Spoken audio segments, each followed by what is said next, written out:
Ow. Look what I just got. I'm gonna talk about this some more tomorrow. Several months later. I feel like I've forgotten something important.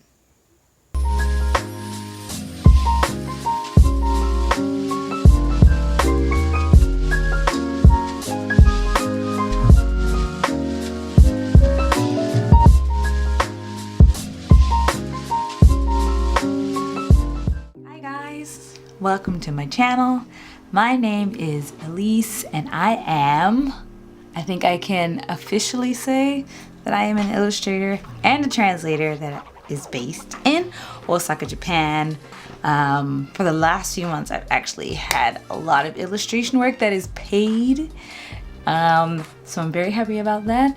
And as a result, I decided to invest in today's topic review. This is my first time doing a review, so if it's hella awkward first, that's on brand for me. But also, it's my first time doing a review, and it's not really so much a review as things I would like to share as an artist that has been drawing for a very long time. We'll say it has double digits on it, but I've collected a lot of drawing devices over the years, specifically for digital art.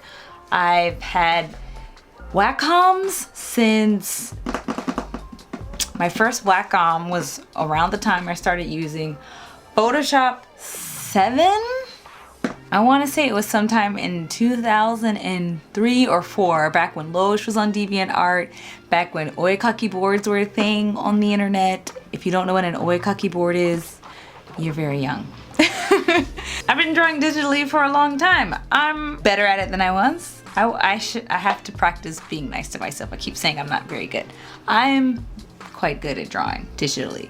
And I've collected a number of devices over the years. When I first came to Japan, I had an Intuos 4. And then after that, I bought this Wacom Cintiq. It's a tiny one. I think it's the 13-inch? Yes. 13-inch HD creative pen and touch display. I've had this for probably closer to 7 years, maybe. I also had a first generation Surface, which came out, I want to say in like 2013. I was really interested in that because it was a laptop that you could draw on. It had Wacom drivers in it for the pen.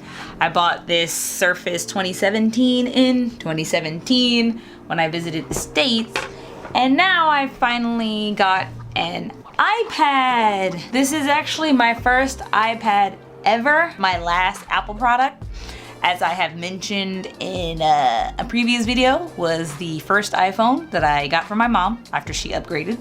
So that was my first and last Apple device. I've never had an Apple computer, never had an Apple laptop, didn't even have an iPod. I had a Zune. Zune is the Microsoft version of an iPod. If you can't tell, I'm a bit of a PC person. I like PCs, as in Windows. So it was really hard for me to come to terms with getting an iPad. So this is an iPad review for someone that didn't really want to get one. But I also saw how extremely useful it is. And I couldn't resist. And I have a few other reasons why I bought it that I'll get into in the rest of the video. This is supposed to be the intro.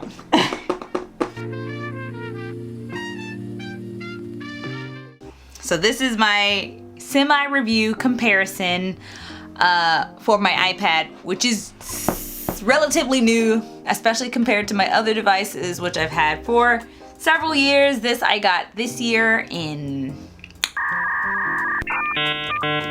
June. Yes, close to the end of June. I got it here in Japan, so it is a Japanese iPad, technically, I guess. It was purchased in Japan. Apple products, you cannot buy, like, say, the American version of the iPad in Japan. You have to buy the Japanese version. You cannot buy it online from the American Apple Store and get it shipped to Japan. They will not do that. You can't buy it from Amazon, the US Amazon, and get it shipped to Japan. They won't do that. Warning, if you live in Japan but you don't speak Japanese and you want to buy Apple devices, they will come with the Japanese box. Everything will be in Japanese.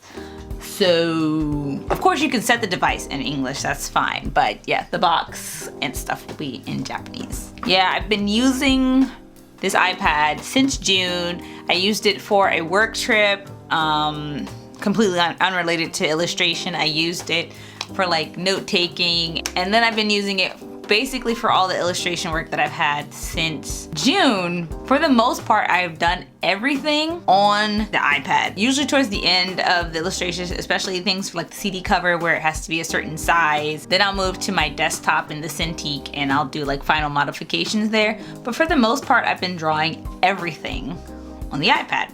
So let me first tell you which iPad I got. I guess that would be helpful. I have the 2021 iPad Pro. It is 12.9 inches, 5th generation. It is the Wi-Fi version, not the cellular version, because I don't need any extra bills in my life. It is 512 gigabytes. I did consider getting the 1 or 2 terabyte, but honestly, I don't see myself saving a terabyte of data on an iPad. I don't think so. Like I can see myself slowly moving like illustration files and stuff over to my PC, which has, you know, already like several terabytes of space. So I don't really see a need to have a terabyte. I kind of wanted a terabyte, but I had to be aware of my budget. I don't make a lot of money because I am completely freelance. I do get to write off things like this, like the iPad, as a business expense, but that doesn't mean I get a whole lot of money back. I think last year I got like maybe $100 back. So when you're spending thousands of dollars and you only get like a couple hundred back, it's not really that good. But you know, I'm happy that the government gave me a couple hundred back.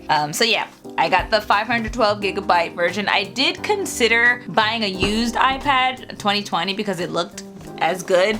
The only reason I never went through with it is because that all of the used 512 gigabyte 2020 iPad Pros that I saw were still over $1,000, I think, which this is about $1,400. So it was like, get the newest version for an extra $400 or get the older version and still pay over $1,000. That didn't seem like the best decision. Also, it comes with the M1 chip, the Apple chip, which I assume is great, but I don't have any way to compare it because I don't have any previous iPads. But it's very fast. Switching between apps is very fast. I've never had any lag while drawing, which is great. It has. Later that same evening. We're back, the sun is set. This time I had camera problems, not computer problems. Anyway, where was I? My iPad has 8 gigs of RAM on mine. The terabyte one has 16 gigs, which would be comparable to my Surface. My Surface also has 16 gigs of RAM, even though it's from 2017, so that does make me a bit like, And I believe my Surface is also 512 gigabytes, so I don't know why they didn't put the 16 gigs of RAM on this version. The camera, I don't really care about. I don't use the camera. That's about it. I basically only use it for drawing. That's what I got it for. That's the iPad, and to compare it to what I've been using before I got the iPad, I mean, the main reason that I got the iPad is because the Surface that I had been using, I mean, I still use it. I don't use it for drawing so much anymore. Not because it's not good for drawing, just because it's not as portable as the iPad. So I would say that the best thing about the iPad is the battery life. I can charge it on the regular. I think I charge it once every 2 to 3 days, and I use it for a few hours every day. The Surface, on the other hand, the battery is basically dead. If I unplug it, it lasts maybe 10 minutes, maybe 30 minutes. I don't know what happened. I think it worked fine up until sometime last year. I can't recall when I realized that the battery was just like dead, but it was definitely, I had gone out somewhere and I didn't bring the charger, and I tried to turn on the computer and it didn't turn on, because it is basically a laptop. It is a tablet, but it is a full laptop. So I can do like video editing on it. I have all the heavy software. So I have the Photoshops, I have Clip Studio, I have my camera software, which is for Sony. I have Sketchbook. I have Paint Tool Sci on here, though I don't use it that much anymore. Pure Ref. Got a lot of old drawing apps that nobody make like supports anymore, like Inkscape or Mischief. So yeah, the Surface pen that the Surface doesn't come with. You have to buy separately, just like you have to buy the Apple Pen separately. But it is supported with WACOM drivers, so it is very nice. I didn't put a paper-like film on it because I don't think they had those when I got this Surface. So the screen cover is very slippery. That's one thing I don't like, even though this has a kind of rubbery tip, so it does kind of mimic like drawing on paper, but it's not like the paper-like film that you can get with your iPad. The pen in softwares like Clip Studio or Photoshop, you have great sensitivity with great pen pressure. I will say that sometimes the point of the pen is not lined up so well, and even when I try to, calibrate it, it doesn't do so good, but that did bother me. But I mean, if you're just trying to sketch on the go, having the Surface is not a bad idea, especially if you need to do other things other than drawing. If you need to do video editing, or if you need to use other programs, you can do it all on the Surface. But battery, I don't know if they fix it. I hope I can exchange the battery for a new one, because the computer is fine, it works fine. There's no problems with the computer itself, it's just the battery is dead.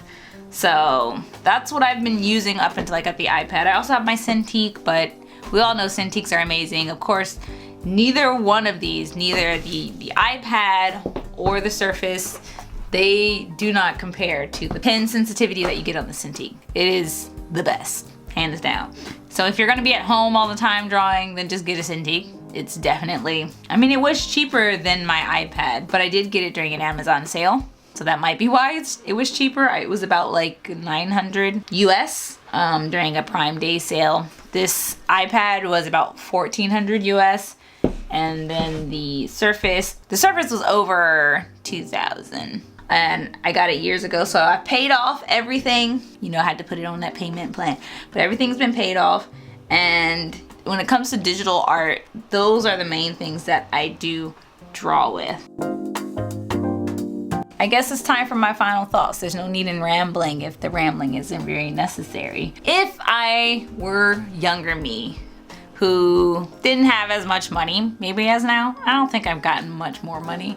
But, so if I was starting to draw now in 2021 and I had my choice of all three, the Cintiq, the iPad, and the Surface, I think I would go with the iPad, only because if you're just starting to draw digitally, having a Surface or using a Cintiq, that has access to all these different kinds of programs like Clip Studio and Photoshop and whatever, Sketchbook, and having access to all those programs isn't really necessary. You don't really need them. Having just Procreate is fine.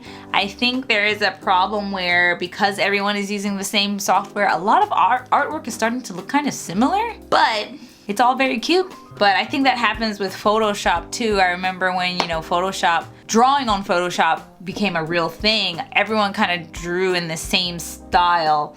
And I think that's just how it happens when softwares come out. Everyone kind of gravitates towards a similar kind of style because they're all learning from the same place. But if you're just starting out and you just wanna, get used to drawing digitally, get over that learning curve, the iPad is definitely going to be your better bet.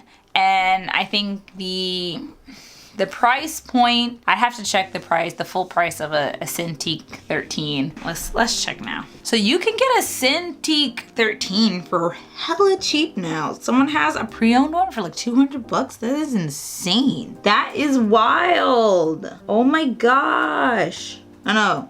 I guess the lowest price is about 500 bucks, 500 US for a used Cintiq, which is really good. I've had my Cintiq for years. I don't think I will ever give it up because it works beautifully and I've never had any problems with it. Actually I lied, I did have some problems with it.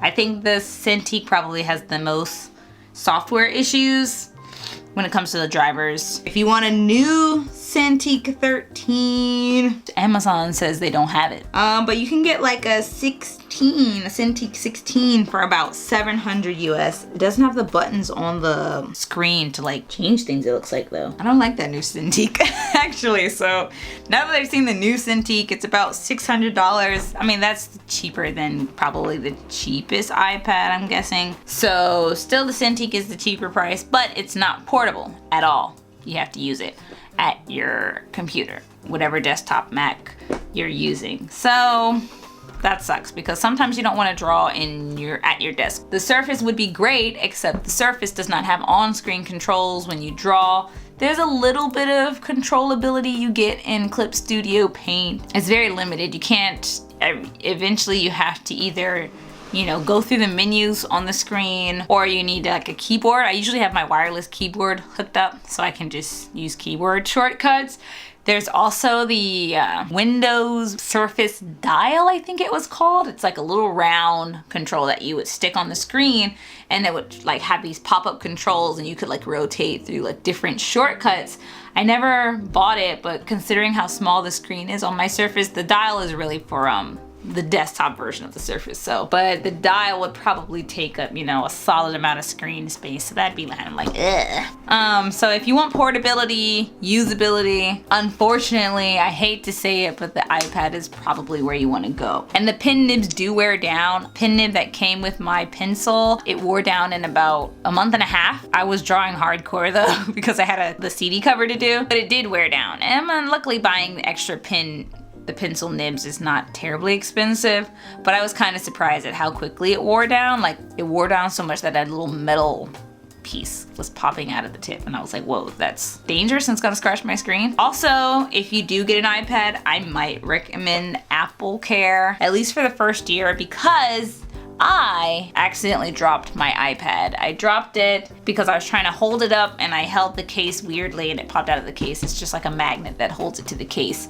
And I got this lovely little dent in the iPad, in the back of the iPad. It doesn't really affect, you know, the usability, except that when you press on the screen near the dent, a little like shadow pops up. So probably there's some piece of hardware behind the screen that's now touching the screen because of the dent. And when I asked my friend that works at Apple how much it would cost to just get the dent repaired, he told me it would be about like $800 because I don't have Apple Care. And I was like, wow, that's a scam. And so if you're a klutz like me, a silly Billy like me, and you might accidentally drop your iPad first month that you get it, you might want to have Apple Care at least for the first year, because if you have Apple Care, then it's only like 50 bucks to get it fixed. So I will just have to live with the dent in my iPad because otherwise it works fine. That's my review of my semi-new iPad. Let's not drop it anymore. I hope this was helpful for any artists out there trying to get some devices. Please let me know in the comment section below if you have any questions or concerns. I'll be happy to answer them. And yeah, I'll see you guys in my next video. Please consider liking this video if you thought it was helpful and subscribing to the channel. I post videos related to art. I have a lot of videos related to Japan, older videos related to Japan. So if you're into that, take a look through my channel. I think there's like 200 videos or something now. So yeah, thank you for watching and I'll see you guys next time. Bye.